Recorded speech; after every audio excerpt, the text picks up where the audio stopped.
Hey everybody, welcome back to the third part of this series for this weekend. Today I'll be showcasing all of my tyranitar slabs. As you can see, I have quite a few. This is by no means all of my tyranitar collection. I do in fact have a full tyranitar binder that includes a bunch of lavatar and pupitar. I do collect the full line, and it also includes the new variant iron thorns, which you'll see some of those showcased in this video today. But starting off, I'm going to be going in order from year. Kind of just helps me keep track with what I have instead of just doing them randomly. Starting us off today is one of the few BGS cards I have. This one eventually will be cracked for a CGC grading submission. It's kind of hard to tell on this one, but this is actually a hollow bleed. There is a bunch of flake going through the card, but because it's a dark type, it makes it kind of hard to see. You can really tell mostly in the letters. There are some through like the art box, the evolution box,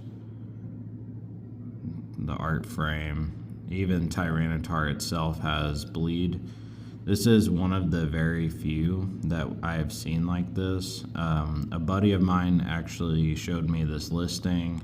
It was an unlisted heir, so I was able to pick it up at a really good rate, pick it up as a buy now. You can see a bunch more flake in the text right there. I wish the bleed was stronger on dark types. I have an Umbreon that I showcased in one of my last videos, probably 2 or 3 videos ago, and that one is also a dark type, has about the same bleed, and is from the same set. I'm really hoping to get an insufficient ink heir on this card. CGC is really stingy with handing out heirs for Neo era. I don't know if that was just the quality control wasn't good enough for their standards and they deem too many cards have issues, so they just don't give out heirs for a lot of hollow bleeds, and like for the shinings they don't give out a lot of heirs for the texture shift, even though I feel they should. But if this one gets insufficient ink, then I would also have the additional ink to go with it. This one is also hard to see too. I'll zoom in. Maybe we'll see it closer. You can see right there. It is kind of a spray painty, grainy effect that's all around it. It is all the way through the white layer right there.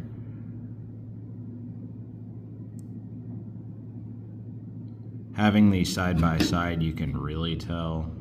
You can look right here, see that, and then look at this one. There is no spray paint effect to it. It's not grainy at all. There is a little bit of a hollow shift on this one. Just a tiny sliver right here. You can see the hollow overlapping, but it's not strong enough to get an heir for that. You can tell these are white ink because most of them start on the left side and will also travel across the top. So really excited to have this copy too. The same buddy who showed me the other one also showed me this one. I got both of these pretty close to the same time. Really happy with these. I'd like to add more heirs of this card. They are going up in price, so it is hard to find better deals on these, especially heirs in general. I think I got really fair values for both of these. I want to say they were under market value. I might have graded the additional ink myself. I don't really remember. I have had quite a few grading submissions this last year, so it's kind of hard to remember what all I acquired from eBay or through friends and what I graded myself.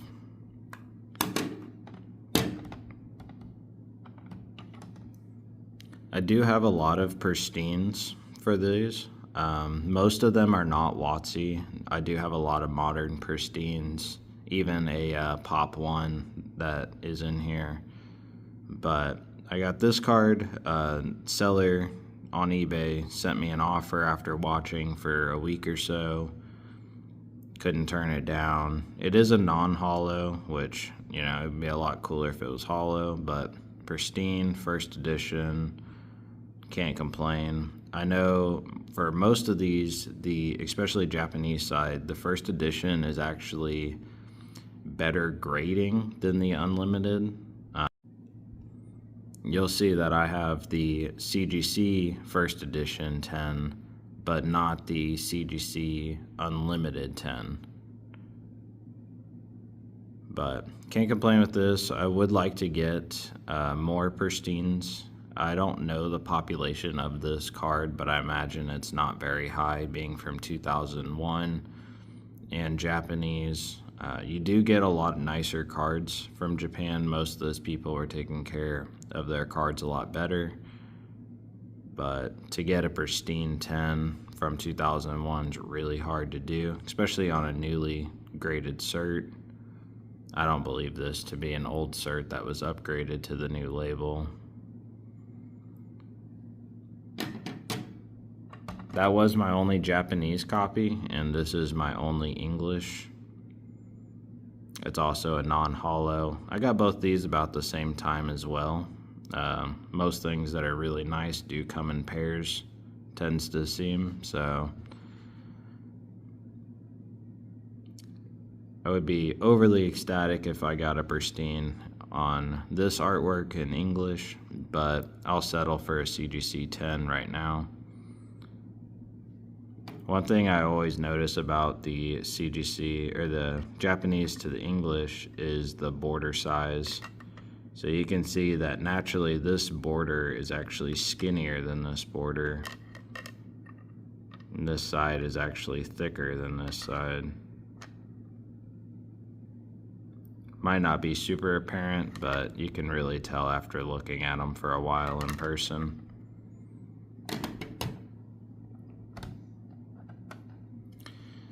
This card is also one of the BGSs that will be cracked. I did end up getting this from my buddy when he was in town. We went to a bunch of trade shows. We had done a huge trade prior to going to the show. He took a bunch of stuff I traded him, traded it at the show, and when we got back, we did a whole bunch more trading. This was one card that I just had to have. I ended up picking up 3 or 4 Neo Destiny BGSs. Since then, I believe I've sold one, traded one. I have a light Arcanine as well, and I want to say it's either an 8 or an 8.5. But this one will be cracked for my Tyranitar collection. It is not an air, but, you know, it's clean enough that I'd like to add it to the collection until I get one that's an upgraded. Maybe whenever I cross grade it, it'll grade a 9. Fingers crossed.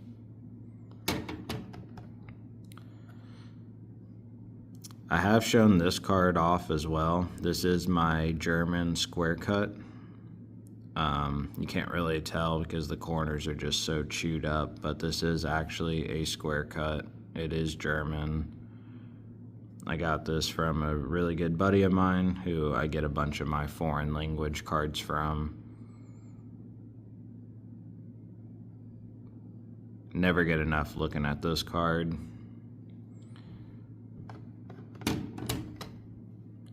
This one I actually pulled myself in 2015. Me and a few friends opened a box back then. I got a Neo Destiny box back in 2015 for like $1,200 or a little less. That was an outrageous price back then. Now those boxes are going for more than $25,000. It's insane to see the market on them. I was super disappointed that I opened the box for probably 2 or 3 years until I got these graded. Every hollow from the box hit a 10. This was the only one that didn't hit a 10, and I'm actually more happy that this one didn't hit a 10 than if it did. And that's only because the pop report. So there was 15 or 18 10s, but there was only 7 9.5s, making this 9.5 more rare than a 10. This card is also a hollow shift or texture shift. I have gone back and forth with CGC. They refuse to grade it as an air. You can clearly see that the side is missing the foil, the hand imprint's a full ghost. If this was a modern Japanese card, they wouldn't even question it. It would be a texture shift, 100% through and through, but because this is Neo Destiny, they refuse to give the air, which I totally disagree with. This is another card that I feel like because of the grade was so good, they also refused to give an air. If this was a 6, they probably would give an air without question. I have a Shining Mewtwo that's a 10 that has the same or more shift, and a Shining Raichu that has a shift the complete other direction, and they refuse to give any of them. But I have seen Shining Celebies with 0 shift to get the airs. I've seen a Shining Kabutops with no shift at all, 100% perfectly placed foil, get the air.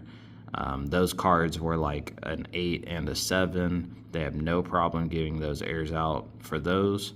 But I have went through 3 times trying to get mechanical air on these, and they flat out refuse. I've reached out to CGC. They've talked to a grader, and the grader has deemed them not worthy enough. Totally 100% disagree with that, but it is what it is. This is one that I just gave up the fight, you know.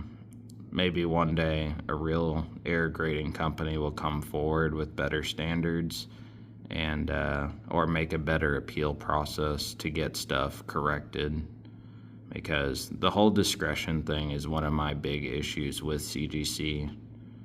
A lot of people don't like that they grade, you know, altered cards or stuff like that, but that all is going to be missed. But when your company standard, you know, goes against something that you say you do the best in the industry, that's just where I have the issue with them. You know, if this didn't break the art box down here, if it didn't actually, you know, be a hole misaligned and come out of the art box, if it was just shifted a little bit, then I could totally see that. Even if they gave a millimeter amount, if they said, hey, it has to be over 1 millimeter of shift, or hey, you know, for this era, this is our guidelines, but they won't ever disclose anything like that, which I feel is 100% wrong.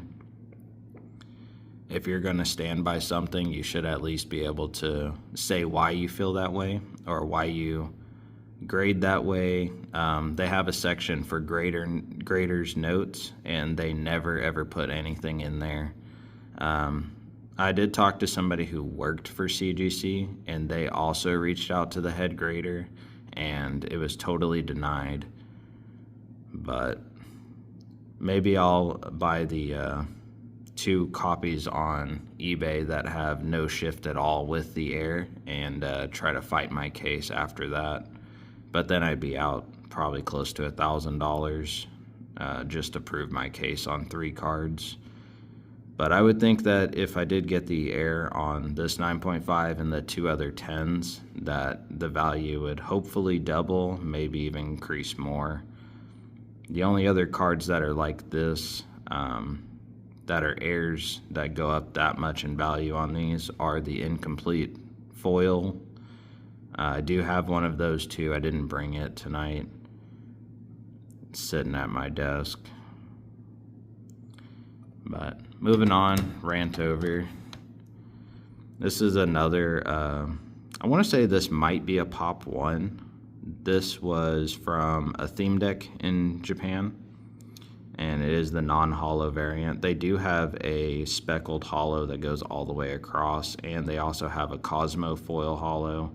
I will be trying to add more variants of these early era cards. The modern ones tend to pop up more and at better rates, so those are the ones I have the most of. I do have a lot of like WotC era raw, but I just haven't gotten around to grading them.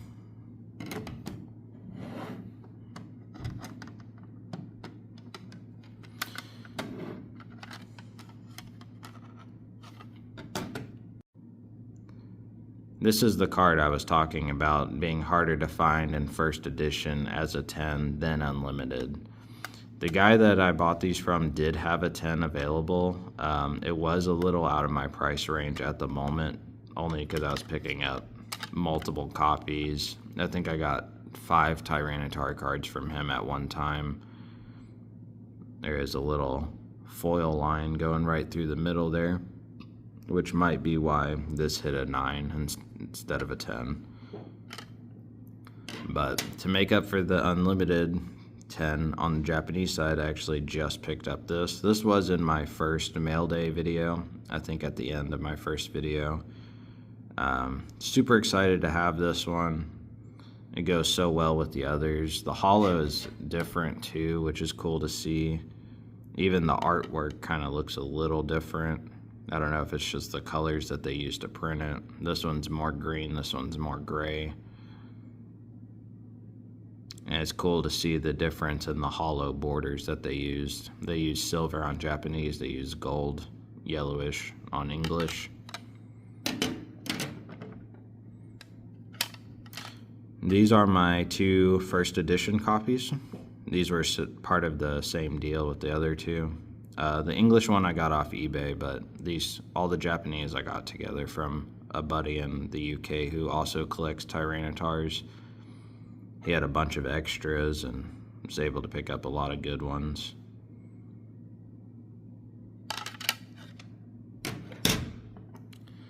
This was one of the first cards I got off Macari. I don't know if this comes from the booster box or if this is from a tin or something. The KO collection makes me think it's like a promotion box or, you know, a theme box or something. I'm not too sure, haven't really looked into it. I should get into collecting more Tyranitar sealed products, I just haven't. Mostly I don't have the room for giant boxes. A bunch of these boxes are jumbo size, so it makes it hard to store, 15 different ones. But this is a true minor miscut. The back is the same miscut as the front, so it's super cool to see, especially if this came out of like a sealed box, like promotion box. This was like in the front. Some people have better luck than me. I never get that lucky. These 2 are from the same set. This one's not an air. This is the only Lavatar in this video today, but I want to say I got this from a buddy in the Discord or off eBay for 20 bucks. Can't beat an OC Lavatar. It's always one of my favorites. It is a minor miscut too.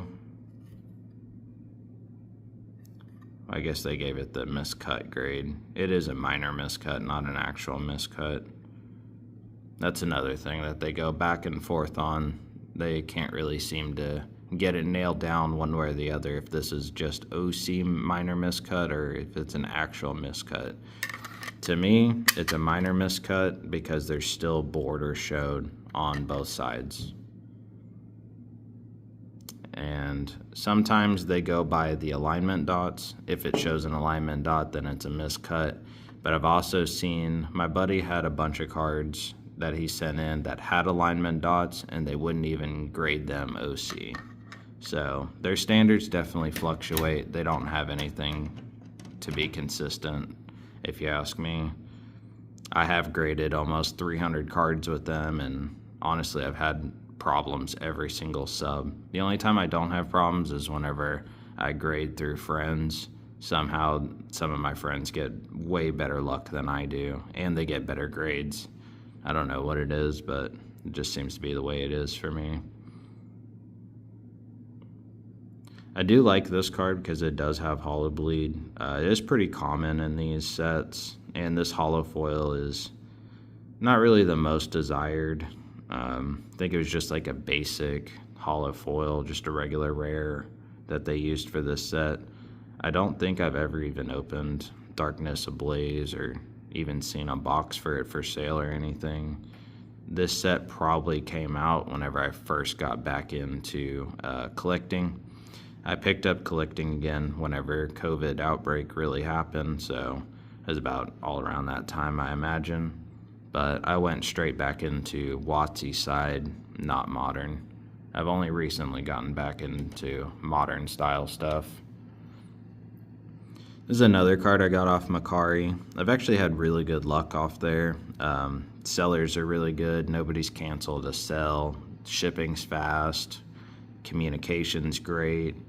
I have received a few coupons, or one card got lost in the mail, instantly got a refund from the seller.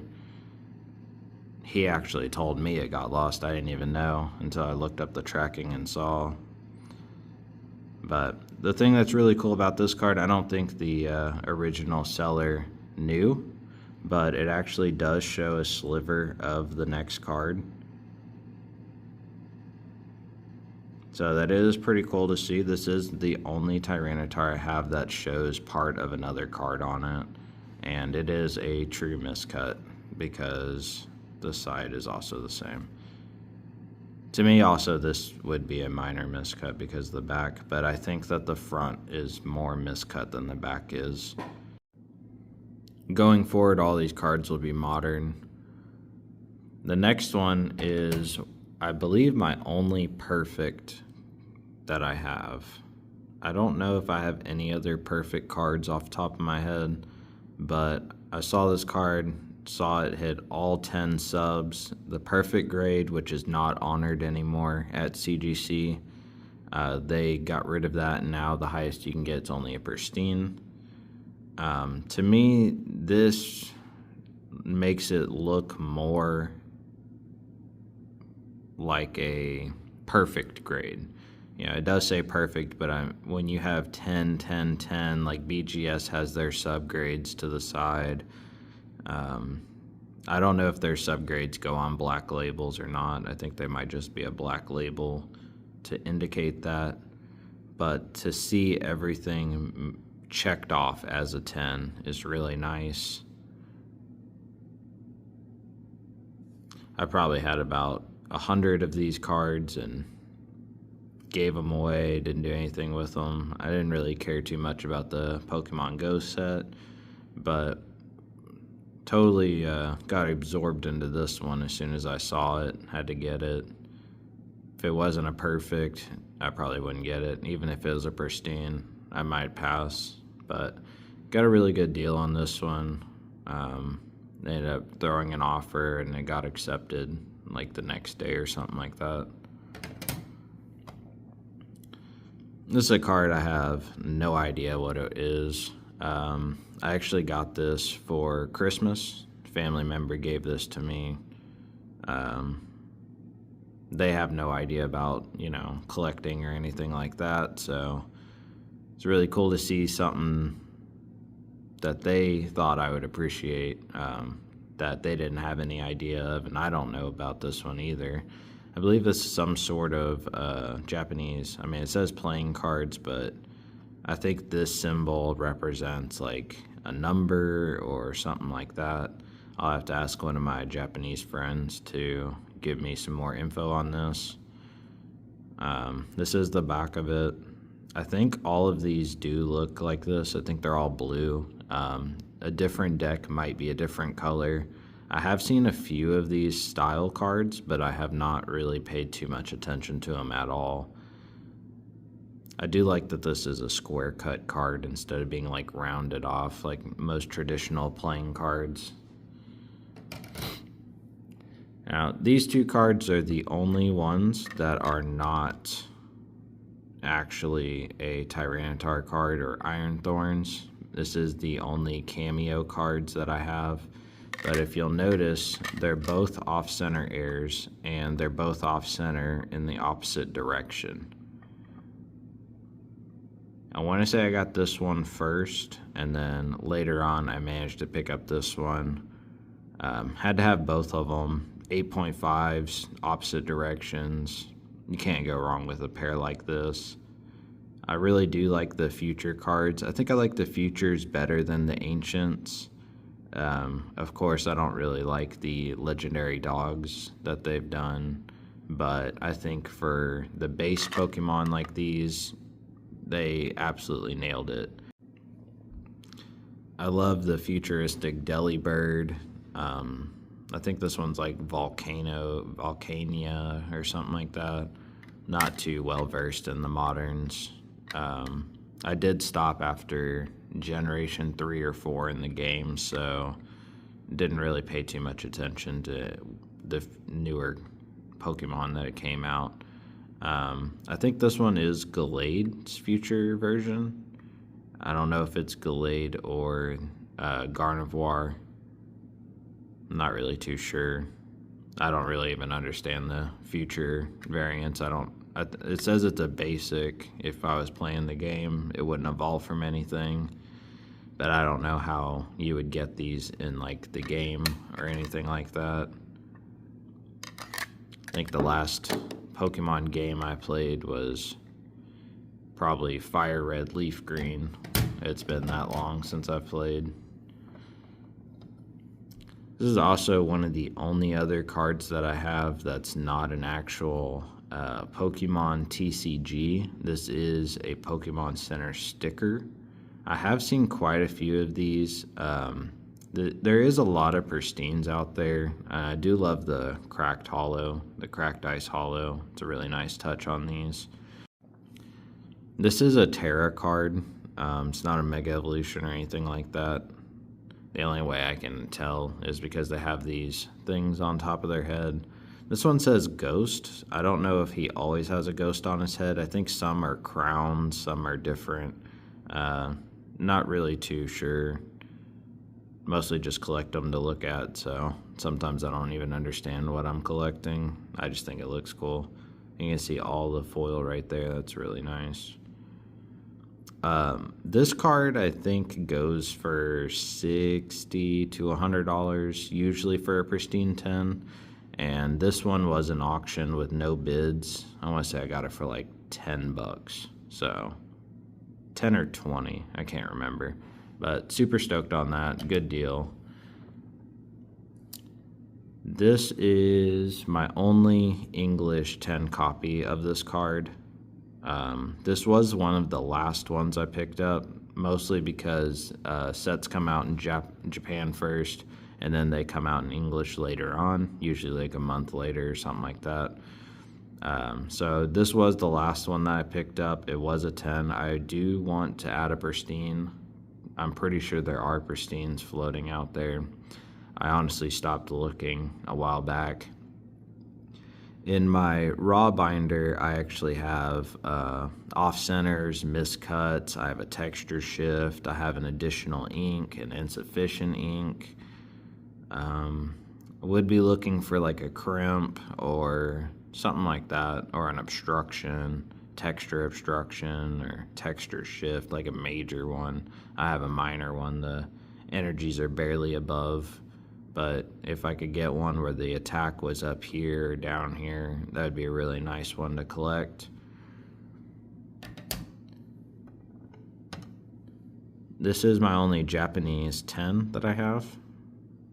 This was my second to last that I had picked up. Now, these two I picked up right away. As soon as the set came out, day one, these cards hit the market. These were the first two graded and sold publicly. Back when I bought one of them, I want to say I guess it was this one. This has a lower cert. The one on the left, I paid way too much, probably 100, 120 bucks, something like that. These cards go for way, way less now. Maybe they'll go back up soon. And then this one I end up getting for like 60 bucks the same month. So it's really cool to see these. pop up, and to be able to get the first ones is a really cool thing. I'm usually the first to hunt heirs for a new set. I try to get everything below market or before it's blown up in popularity. You know, the first one gets the rewards, so that's helped out a lot, especially in Surging Sparks. The reverse hollow sets have obstructions, and I was getting most of those for about $1, $2, grading and selling them for $80. So really pays to be the first. This is also from the same set. It is another pristine. I want to say I got this card kind of recently. It was another deal where the seller threw an offer I just accepted, got it off my to buy list. My watch list on eBay is broken down into different categories. So this one I ended up throwing in my to buy list, followed it, waited like maybe 2 or 3 times it got reposted, and then the seller finally threw an offer. I think I like this artwork better than this one. This one kind of just seems like a plain stance to me, but this one has a lot going on. Kind of looks like he's mid-attack, has, you know, the cliffs in the background, better background, more suited for Tyranitar.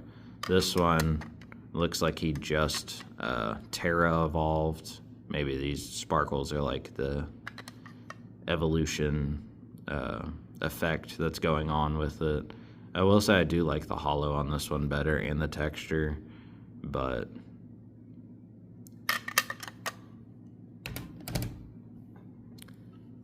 this is one of the last cards I got from that guy in the UK in part of our deal that we did. I think this was thrown in for free. This was like the 5th card because I had bought 4. He ended up giving me this one for free. I personally don't have any prize packed cards. Don't really go to tournaments or stuff like that. Maybe one day I'll buy some sealed packs or try to open some and pull these myself. I believe he was opening these to get a 10. I don't know if he ever did. I don't know if there is any 10s available. If there is, I imagine it's low pop. These seem to have like some sort of like centering issue. This side's a little smaller than this side. For the most part, there's like a little white dot, white dot, white dot. But for the most part, these are pretty clean right out of the pack. So maybe one day somebody will hit a 10.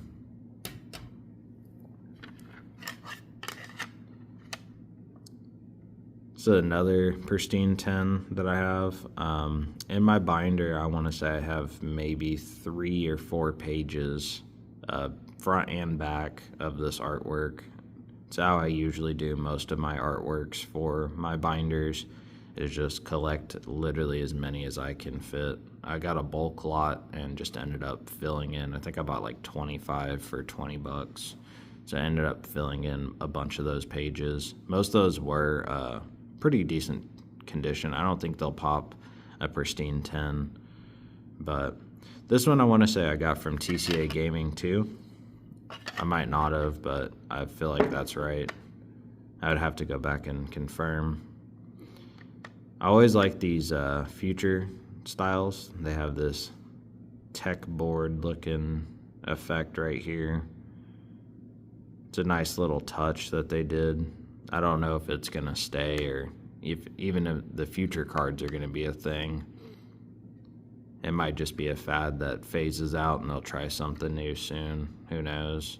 But I really do like Iron Thorns. I'll probably be getting a statue of him for my house soon. I saw one that was made. It was like $200, and I think it was about like a foot and a half tall, something like that. So it was pretty good size. Had a lot going on with it, and it was pretty decently priced. If you collect figures, then you know that most of those can go for astronomical prices. Now, this one was my most recent pickup. I got this one for crazy cheap. I want to say the pop is like outrageously high. This card probably grades really easily with them.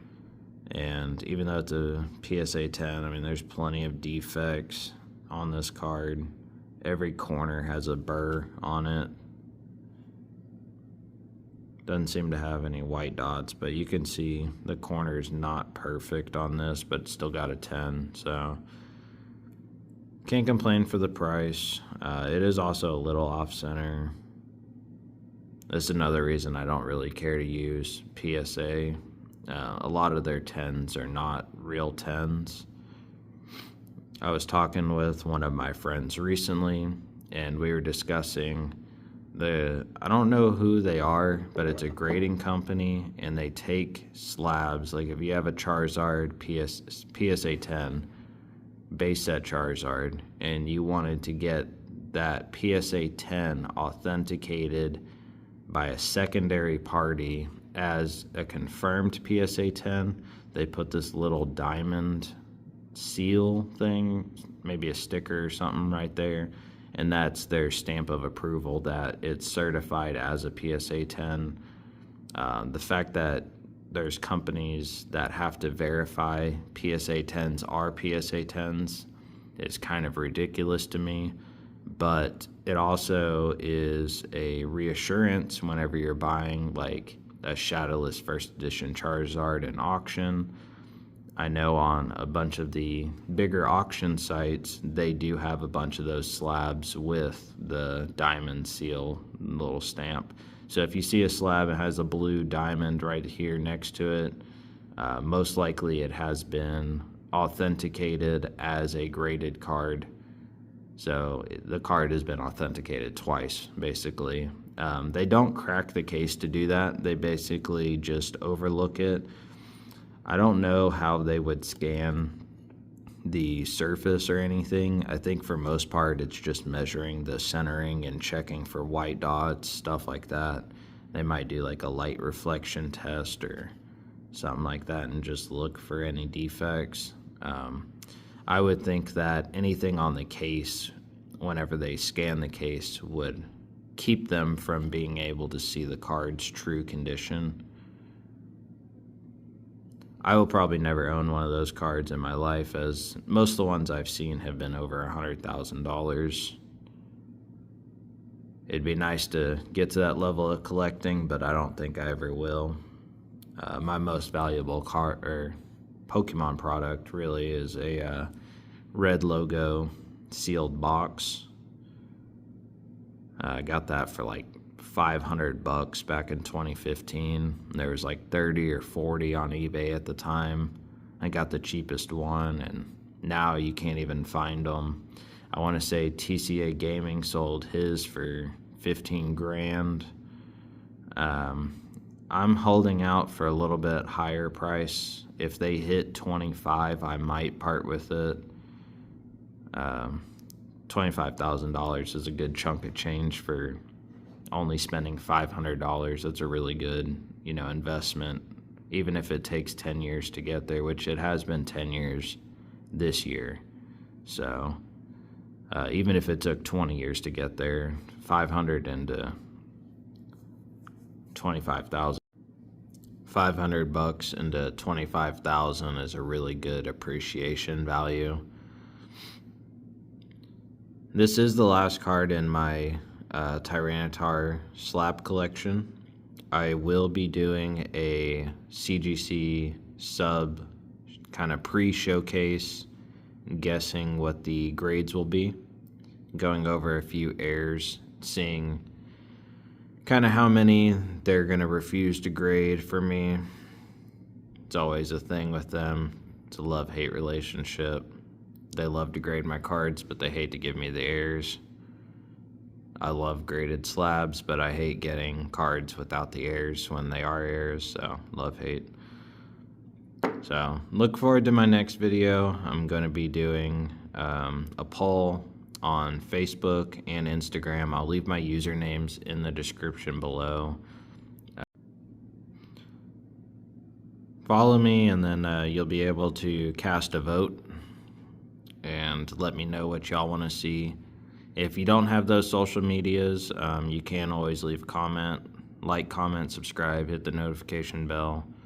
I do interact with anybody who does comment, so anything that y'all want to put down in the comments, feel free. Which one was your favorite? Which one did you not like? Some of these iron thorns I don't really care too much for. I would definitely take tyranitar over iron thorns. Let me know what y'all's opinion is in the comments below. Which one's better, the OG tyranitar or iron thorns? You think he should stay, go? They should bring tyranitar back, or futures are the way?